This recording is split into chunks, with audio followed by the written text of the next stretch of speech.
All right, now let's move over from South Africa to Rwanda, where the president, Paul Kagame, who has been in power for 2 decades, has said he will consider remaining in office for another 20 years. Paul Kagame said he will stand for president again at the 2024 election. Recall that at the last presidential election 5 years ago, official figures showed he won 99% of the vote, which many outside the country dismissed as a sham. It's important to note here that in 2015, Kagame changed Rwanda's constitution, allowing him to stay until 2034. Alexis Flores Nkurunziza, who is an independent economist, governance and leadership researcher and analyst, joins us this morning from Rwanda. Good morning. Thanks for joining us. Thank you very much. All right. According to Human Rights Watch, Central Africa Director Louis Muje, the announcement by President Kagame came as a surprise to some people, and maybe not a surprise to others. But tell us about how Rwandans rather reacting to the announcement. Thank you very much. Actually, as you said, this was not surprising because I remember Rwandans were at the beginning of the change of these constitutions. Back in 2016, when President Kagame was elected for the third term, it was actually a movement steered by citizens asking him to stay on power, on control, the leadership. Basing on what Kagame has done under the leadership, on the leadership of Rwanda. So, of course, as he always said, and as a Pan-Africanist, I believe this, what African countries needs and the institution needs, they need great and powerful institutions instead of, falling into these election games of which at first time the conditionalities of Bretton Woods institutions. So I think what Africa needs is actually to have a leadership that is very conscious, that is involved everyone and lets everyone participating in the leadership of the country and also developing the continent. And actually the sentiment here in Kigali in Rwanda is that Rwandan would love to see Kagame more and more again. All right, now let's talk about how free, really. Rwanda is not rated as free in the World 2022 ratings. And we do hear that it can be dangerous to oppose the government, let alone be a political opponent. So talk to us about, how easy or what the position is as regards being able to stand one's ground and oppose the government's policies in Rwanda. Yeah, I can actually say that the Rwandan government is a very responsible government. And actually, based on the historical background of this country, of course, I can say that there's something that the leadership cannot tolerate, anything that brings division among its people. Any idea geared the ethnical division, the genocide ideological, and basing on what Rwanda went through since the independence is up to 1994, that culminated to the 1994 genocide. This makes Rwanda a little bit different from other countries. So that's why every time, even the leadership of Rwanda always say that we have our own past, our own background. If we don't sustain it in the way we understand it, it might result into something overarching, something that we cannot anymore tolerate in Rwanda, because I consider Rwanda as one of the fragile states in terms of what took place in the background. So that's why I think be a little bit responsible and to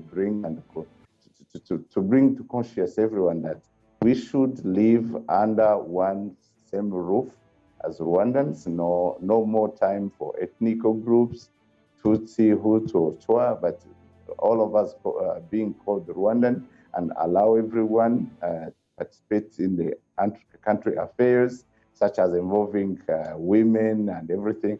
So, of course, there are some ideas that cannot be tolerated. And all those ideas are oriented to genocide ideologies. Anyone that raises a voice, but also brings into the issue of divisionism, the majority, ethnic group, and kindly hold on. That was.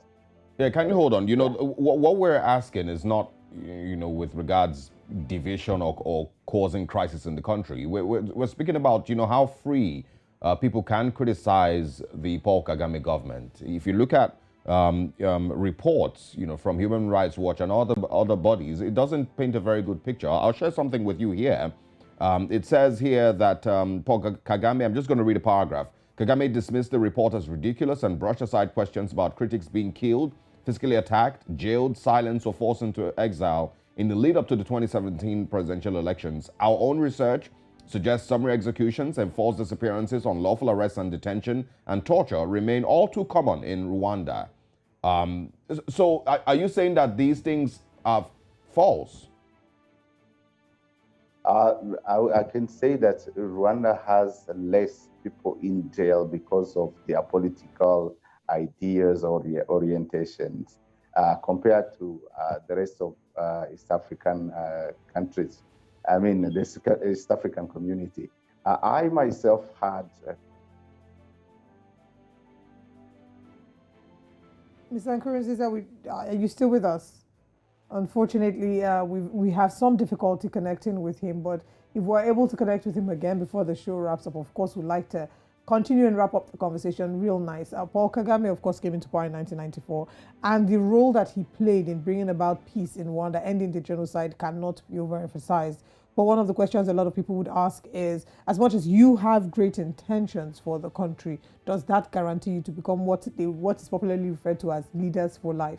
We're joined again by Nkurunziza. Thank you very much for joining us. Yes, thank you very much. I was saying that, of course, Kagame has a very responsible leadership.